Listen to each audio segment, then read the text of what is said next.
नहीं दिया कि मैं कौन हूँ। इंद्र ने अपना वज्र भगवान शंकर जी के कंठ पे छोड़ दिया। बोल गोविंद भगवान की जय। और जब कुपित होकर के इंद्र ने अपना वज्र छोड़ दिया, वो वज्र जाकर के भगवान के भयंकर स्वरूप में कंठ में जाकर के टकराया।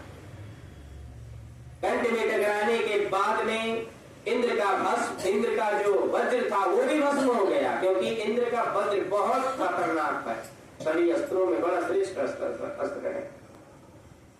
लेकिन भगवान जी को बड़ा क्रोध आया। भगवान शंकर जी को इतना क्रोधित हुए, लाल लाल आंखें किए और जैसे कि अभी ज्वाला निकलेगी, इतना प्रचंड स्वरूप धारण किया भगवान शंकर जी ने। और भगवान शंकर जी के नेत्रों से एक लव प्रकट हो गया। बोल श्री गोविंद भगवान की। ये ऐसी ज्वालामुखी की ऐसा लगा कि इंद्र समेत सभी देवताओं का जला करके भस्म कर देने में समर्थ है। इंद्र देव भागने लगे वहां से। अभी तो बड़े शेर बन रहे थे, सब भागने लगे वहां से। तो जब कहते हैं कि जब तक शिष्य चक्कर में नहीं पड़ता ना, तब तक गुरु को इतना महत्व नहीं देता। जब वो चक्कर में बच जाता, किसी सवाल को लेकर के फंस जाता है, तो सर जी ये कैसे होगा। अब इंद्र को लगा कि अब तो ये ज्वाला हमें छोड़ेगी नहीं, तो फिर इंद्रदेव ने सभी देवताओं के साथ में अपने गुरु भगवान अर्थात बृहस्पति जी का आवाहन किया। बोल विष्णु भगवान की। बृहस्पति जी सभी समूह जाकर के भगवान शंकर जी की प्रार्थना कर रहे हैं, और अनेक बार प्रार्थना करने के बाद भगवान शंकर जी प्रसन्न हो गए। प्रसन्न होने के बाद में देवताओं वर मांगो, क्योंकि लिखा है कि क्षण में रुष्टा, क्षण में तुष्टा, रुष्टा तुष्टा, क्षणे क्षणे। भगवान जितना भोले बाबा जितना जल्दी प्रसन्न और नाराज होते हैं, इतना कोई नहीं। देवताओं से वर मांगने के लिए कहा। देवताओं ने कहा जब प्राण बचेगा तब न वर मांगेंगे।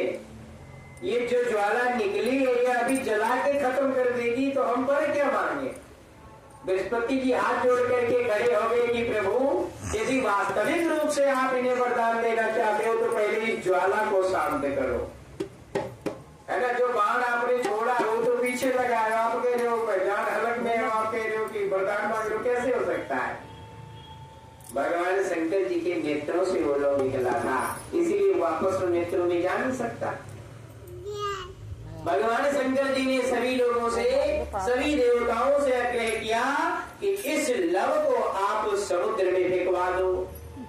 और भगवान शंकर जी के फिर उसको तो शंकर जी के सिवाय कोई छू ही नहीं सकता था। ऐसी परिस्थिति में जब भगवान शंकर जी ने अपने हाथ पर रगड़ करके और लव को समुद्र में जैसे फेंका, समुद्र में पड़ते साथ ही वही लव एक बालक का रूप धारण कर लिया। बोल शंकर भगवान की। जैसे ही वो बालक का रूप धारण करता है, क्षण भर नहीं लगता, वो बालक इतना रुदन करता है, इतना रोने लगता है कि आकाश पृथ्वी सब हिलने लगती है। इधर ब्रह्मा बाबा का सिंहासन हिल गया। ब्रह्मा बाबा आए, क्या हुआ, कौन रो रहा है, कि सब लोग का सुनना वरना बंद हो गया। ब्रह्मा बाबा को उठा करके जैसे समुद्र देव ने, सागर ने उठा करके ब्रह्मा की गोदी में डाला, तैसे ब्रह्मा जी की दाढ़ी पकड़ करके बालक ने झकझोर दिया। और जैसे बाबा की दाढ़ी, किसी का बाल पकड़ कर खींचोगे तो फिर तो कोई दिक्कत होगी। जैसे बाबा की दाढ़ी पकड़ करके खींचा, तैसे ब्रह्मा जी के नेत्रों से आंसू निकल आए। अब ब्रह्मा जी के नेत्रों से जो आंसू निकालने में भी साधारण होगा। ब्रह्मा जी ने कहा कि ये भगवान शंकर जी का अंश से प्रकट हुआ है, सागर से हुआ है, और मेरे आंसू, मेरे नेत्रों से इसने जल निकाला है, इसलिए इसका नाम जलंधर होगा। और इसको युवा होने में समय नहीं लगेगा। बाबा इधर गए नहीं होंगे, जलंधर युवा हो गया, इतना बलवान हरिपुष्ट। लेकिन भगवान ब्रह्मा जी ने वरदान दिया कि चूंकि ये शंकर जी का अंश है, तो ये किसी के मारने से मरने